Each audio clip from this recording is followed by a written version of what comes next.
ಜಮಖಂಡಿಗೆ ಬಂದಾರ. ಅದೇ ರೀತಿ ನಮ್ಮ ಖಂಡ್ರೆ ಸಾಹೇಬರು 400 ಕಿಲೋಮೀಟರ್ ಅಂತ ಬೆಳಗ್ಗೆ 4 ಗಂಟೆಗೆ ಎದ್ದು ಈ ಕಾರ್ಯಕ್ರಮದಲ್ಲಿ ಭಾಗವಹಿಸಬೇಕಾಗಿತ್ತಪ್ಪ ಅಂತಂದ್ರೆ ವಿಶೇಷವಾದಂಥ ಪ್ರೀತಿ ಅಭಿಮಾನ ಜಮಖಂಡಿ ಮೇಲೆ ಮತ್ತು ಜಿರ್ಲಿ ಕುಟುಂಬದ ಮೇಲೆ ಇರುವುದೇ ಈ ಕಾರಣ ಅಂತ ನಾನು ಹೇಳಲಿಕ್ಕೆ ಬಯಸ್ತೇನೆ. ಇಲ್ಲಾಂದ್ರೆ ಬರ್ಲಿಕ್ಕೆ ಸಾಧ್ಯ ಇರ್ತಿರ್ಲಿಲ್ಲ. ಬಹಳಷ್ಟು ಒತ್ತಡ. ಇವತ್ತು ನಾನೇ ನೋಡ್ತೀನಿ, ದಿನ 15ರಿಂದ 20-30 ಮದುವೆ ಸಮಾರಂಭಗಳನ್ನ ಅಟೆಂಡ್ ಆಗಬೇಕಾಗಿದೆ. ನಮ್ಮ ಕ್ಷೇತ್ರ ಇಲ್ಲೇ ಬಾಜು ಮುಧೋಳ ಮತ್ತು ಬನ್ನಟ್ಟಿ ಕ್ಷೇತ್ರದಲ್ಲ ಆಮಂತ್ರಣ ಪತ್ರಿಕೆ ಬಂದ್ರೆ ಹೋಗ್ಲಿಕ್ಕಾಗೋದಿಲ್ಲ, ನಮ್ಮ ಕ್ಷೇತ್ರ ಬಿಟ್ಟು ಹೋಗೋಕ್ಕಾಗೋದಿಲ್ಲ.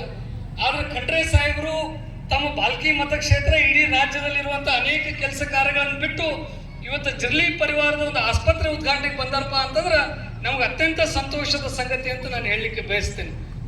ಹೀಗಾಗಿ ನಾನೇನು ಹೆಚ್ಚಿಗೆ ಮಾತಾಡ್ಲಿಕ್ಕೆ ಹೋಗೋದಿಲ್ಲ. ಬಹಳಷ್ಟು ವಿಷಯಗಳನ್ನ ಸಾಹೇಬರು ಮಾತನಾಡಿದ್ದಾರೆ. ಆದರೆ ಇಷ್ಟೇ ನಾನು ಈ ಸಂದರ್ಭದಲ್ಲಿ ಹೇಳುವಂಥದ್ದು ಏನಪ್ಪ ಅಂತಂದ್ರೆ, ಕಳೆದ ಬಾರಿ ನಾವು ಶಾಸಕರಿದ್ದಾಗ ಈ ಮಳೆಗಾಲ ಬರೋಕ್ಕಿಂತ ಒಂದು 3-4 ತಿಂಗಳು ಮೊದಲೇ ಅರಣ್ಯ ಇಲಾಖೆಯವ್ರು ಹೇಳಿಡ್ತಿದ್ವಿ ನಾವು, ನಮಗೆ ಏನಿಲ್ಲ ಅಂದ್ರೂ ಒಂದು 15-20 ಸಾವಿರ ಸಸಿಗಳು ಬೇಕಾಗ್ತಾವ,